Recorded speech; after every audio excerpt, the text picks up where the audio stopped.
নমস্কাৰ বন্ধু বান্ধৱীসকল, আজি আকৌ এবাৰ আপোনালোকৰ মাজলৈ কেইটামান জেনেৰেল নলেজৰ প্ৰশ্ন উত্তৰ লৈ আহিছোঁ। আজি এই প্ৰশ্নকেইটাৰ আপোনালোকে কেইটা উত্তৰ পাৰিব কমেণ্ট এটা কৰি জনাই দিব। আজি 1 নম্বৰ প্ৰশ্নটো হৈছে পৃথিৱীৰ কোনখন দেশক কেংগাৰুৰ দেশ বুলি জনা যায়? হয়, উত্তৰটো হৈছে অষ্ট্ৰেলিয়া দেশক।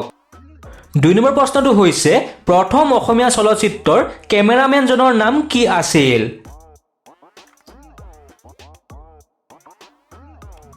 ইয়াৰ উত্তৰটো হৈছে প্ৰতাপ বৰুৱা। 3 নম্বৰ প্ৰশ্নটো হৈছে অসমৰ অগ্নিকবি ৰূপে কোনজন ব্যক্তিক জনা যায়? উত্তৰটো হৈছে কমলাকান্ত ভট্টাচাৰ্য। 4 নম্বৰ প্ৰশ্নটো হৈছে ভাৰতবৰ্ষত প্ৰথম পঞ্চায়তী ৰাজ ব্যৱস্থা কোনখন ৰাজ্যত আৰম্ভ হৈছিল? ইয়াৰ উত্তৰটো হৈছে ৰাজস্থান ৰাজ্যত।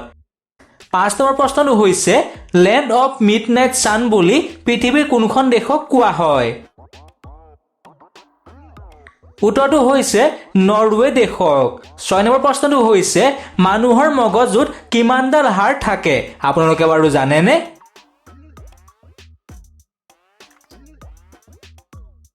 হয়, উত্তৰটো হৈছে 22ডাল। 7 নম্বৰ প্ৰশ্নটো হৈছে মহাত্মা গান্ধীজীৰ মাতৃৰ নাম কি?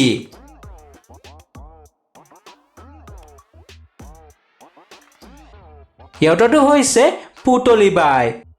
8 নম্বৰ প্ৰশ্নটো হৈছে কোনটো গ্ৰহক পৃথিৱীৰ ভগ্নী বুলি জনা যায়? ইয়াৰ উত্তৰটো হৈছে শুক্ৰ গ্ৰহক। 9 নম্বৰ প্ৰশ্নটো হৈছে লাইফ টাইম এচিভমেণ্টৰ অস্কাৰ বঁটা বিজয়ী কোন? ইয়াৰ উত্তৰটো হৈছে সত্যজিৎ ৰায়। 10 নম্বৰ প্ৰশ্নটো হৈছে ভাৰতবৰ্ষত নিৰ্মিত প্ৰথম ভাৰতীয় চলচ্চিত্ৰখনৰ নাম কি?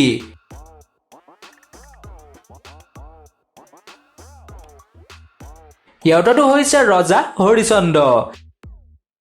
11 নম্বৰ প্ৰশ্নটো হৈছে ভাৰতৰ সকলোতকৈ ডাঙৰ জেলখনৰ নাম কি?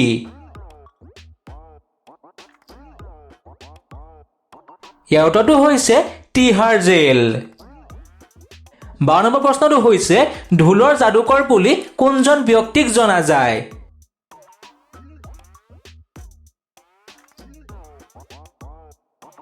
উত্তৰটো হৈছে মঘাই ওজা। 13 নম্বৰ প্ৰশ্নটো হৈছে অসমৰ কোনখন জিলাত পুৰুষ মহিলাৰ অনুপাতৰ হাৰ সৰ্বাধিক?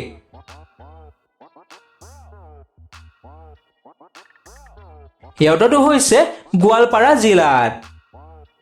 14 নম্বৰ প্ৰশ্নটো হৈছে অসমৰ অজগৰ বুলি কোনজন ব্যক্তিক জনা যায়?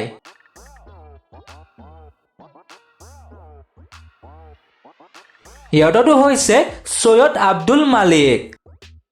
15 নম্বৰ প্ৰশ্নটো হৈছে সেউজ কোঁৱৰ বুলি কোনজন ব্যক্তিক জনা যায়?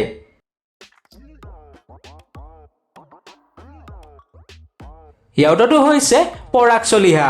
বন্ধু বান্ধৱীসকল, আজি এই প্ৰশ্নকেইটাৰ আপোনালোকে কেইটা উত্তৰ পাৰিলে কমেণ্ট এটা কৰি জনাই দিব। নতুন এটা ভিডিঅ'ত লগ পোৱাৰ আশাৰে আজিলৈ ধন্যবাদ।